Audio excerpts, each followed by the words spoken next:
प्रस्तुत कहानी पूर्णतः काल्पनिक कथा है। इस कहानी के पात्र स्थान एवं घटनाएं काल्पनिक हैं। इस कहानी का उद्देश्य सिर्फ शिक्षा, प्रेरणा एवं मनोरंजन प्रदान करना है। समाज की किसी भी कुप्रथा का समर्थन हम नहीं करते। कालू, मैंने सब पेड़ों को अच्छे से देखा मगर खाने को कुछ भी नहीं मिला। अब क्या होगा? अब क्या होगा? शाम भी हो गई है। अगर भोजन नहीं मिला तो हम क्या खाएंगे? कैसे अपना पेट भरेंगे? चलो मेरे साथ। चिड़िया बड़ी मेहनती है, उसे कोई फल या दाना जरूर मिला होगा। थोड़ा सा उसी से मांग के पेट भर लेंगे।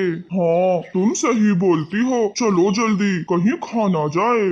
ऐसे भूख से बेहाल वो दोनों कौवे भागे भागे चिड़िया के पास जाते हैं। चिड़िया, पता नहीं जंगल के पेड़ों को क्या हो गया है, किसी पे भी फल नहीं है। आप दूर के जंगल गई थी, कोई दाना मिला? नहीं, मुझे भी कुछ नहीं मिला। पूरा दिन मैं यूं ही उड़ती रही। क्या कहा? क्या कहा? तुम्हें भी कुछ नहीं मिला? अब क्या होगा? आज हमें भूखा ही सोना पड़ेगा।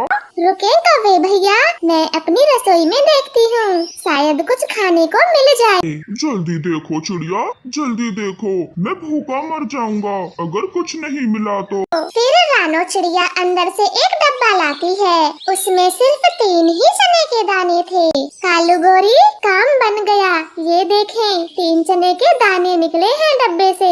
हम सब एक एक खा लेते हैं। कालू कौवे को तो बहुत भूख लगी थी। वो सबसे पहले दाना खाता है। वो दूसरा दाना भी फट से चबा जाता है। कालू को ऐसा करते देख गोरी कौवे भी जल्दी से अपना दाना खा जाती है। कालू कौवे, ये क्या तरीका है? आपने दोनों दाने खा लिए, मेरे लिए कुछ भी नहीं छोड़ा।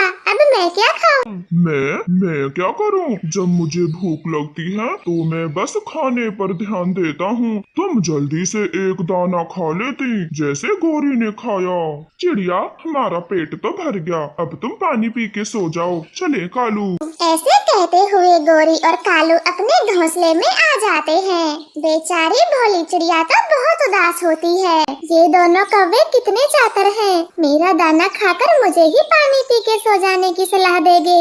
आगे से इन्हें कुछ भी नहीं दूंगी। फिर चिड़िया पानी पीकर सो जाती है। इधर कौवे भी चैन की नींद सोते हैं। सुबह हो जाती है। चिड़िया को उठते उठते ही भूख लगती है। बाद में कुछ और काम करूंगी, पहले थोड़ा खा लेती हूँ, बहुत भूख लगी है। फिर चिड़िया दाने की तलाश में जंगल से दूर निकल जाती है।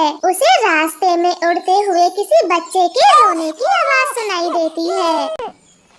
अरे, ये तो किसी इंसानी बच्चे की रोने की आवाज है। मुझे देखना होगा। चिड़िया आवाज को पहचानते हुए बड़े पेड़ के नीचे आ जाती है। वहाँ जमीन पर एक छोटा सा बच्चा रो रहा था। वो बच्चा किसान की पत्नी का था। वो दूर खेत में काम कर रही थी। चुप हो जाओ छोटे बच्चे, चुप हो जाओ, आपकी मम्मा आने वाली है, चुप हो जाओ। चिड़िया ऐसे बच्चे को चुप कराती है। बच्चा तो और भी जोर से रोने लगता है। फिर चिड़िया उसे अपनी गोद में उठा लेती है। चुप हो जा छोटे बच्चे, चुप हो जा प्यारे बच्चे। बच्चा चिड़िया की गोद में चुप हो जाता है और हंसने लगता है। तभी उसकी माँ वहाँ पर आ जाती है। माँ जी, मुन्ना बहुत रो रहा था तो मैंने गोदी में ले लिया। अब मुन्ना चुप हो गया, मैं वापस से रख देती हूँ। चिड़िया डर रही थी। वो उस बच्चे को वापस से जमीन पर रख देती है और वहाँ से जाने लगती है। बच्चा फिर से रोना शुरू कर देता है। माँ जी, मुन्ना फिर से रोने लगा, आप इसे गोदी में ले लो।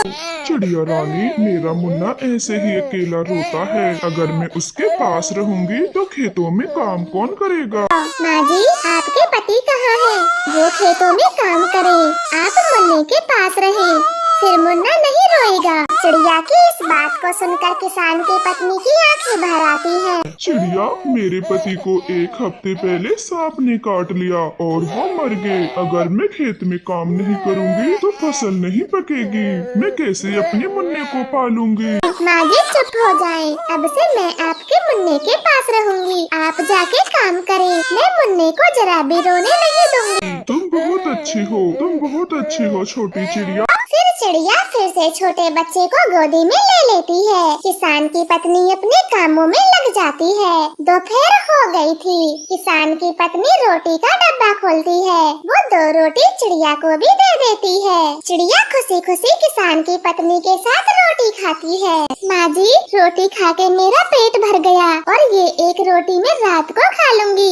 आपका बहुत बहुत शुक्रिया। चिड़िया, अब तुम जा सकती हो। मैं मुन्नी को लेकर घर जा रही हूँ। कल फिर से आऊंगी। ठीक है माँ जी, मैं भी कल आ जाऊंगी। ऐसे खुशी खुशी चिड़िया अपनी एक रोटी के साथ जंगल लौट आती है। अब चिड़िया हर दिन मुन्ने के पास जाया करती और किसान की पत्नी उसे भरपेट भोजन खिलाती। ये बात कौवों को भी पता लग जाती है।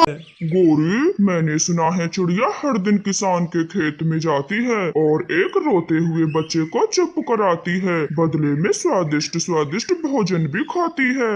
कालू, इंसानों का भोजन तो बहुत ज्यादा स्वादिष्ट होता है। क्यों ना हम भी वही भोजन खाएं? कल हम जाएंगे खेत में। मगर कैसे? चिड़िया को कैसे रोकेंगे? कल हम चुपके से चिड़िया के घर का दरवाजा बाहर से बंद कर देंगे। जब तक कोई दरवाजा खोलेगा तब तक तो हम किसान की पत्नी से भोजन ले आएंगे। आइडिया तो बहुत अच्छा है। फिर वो दोनों कौवे दूसरे दिन ऐसा ही करते हैं। वो चिड़िया के घर का दरवाजा बाहर से बंद कर देते हैं और खुद किसान के खेत में चले जाते हैं। गोरी, वो रहा नन्हा बच्चा, मगर ये तो सो रहा है। हम कैसे चुप कराएंगे इसे? ये रोता क्यों नहीं? कालू, किसान की पत्नी थोड़ा दूर काम कर रही है। हम जाके पहले बच्चे को रुलाएंगे और फिर चुप कराएंगे, तभी भोजन मिलेगा। फिर वो शैतान कौवे बच्चे के पास जाकर उसे जगाते हैं। कालू कौवा उसे अपनी चोंच मार रहा था। किसान की पत्नी उनको ऐसा करते देख लेती है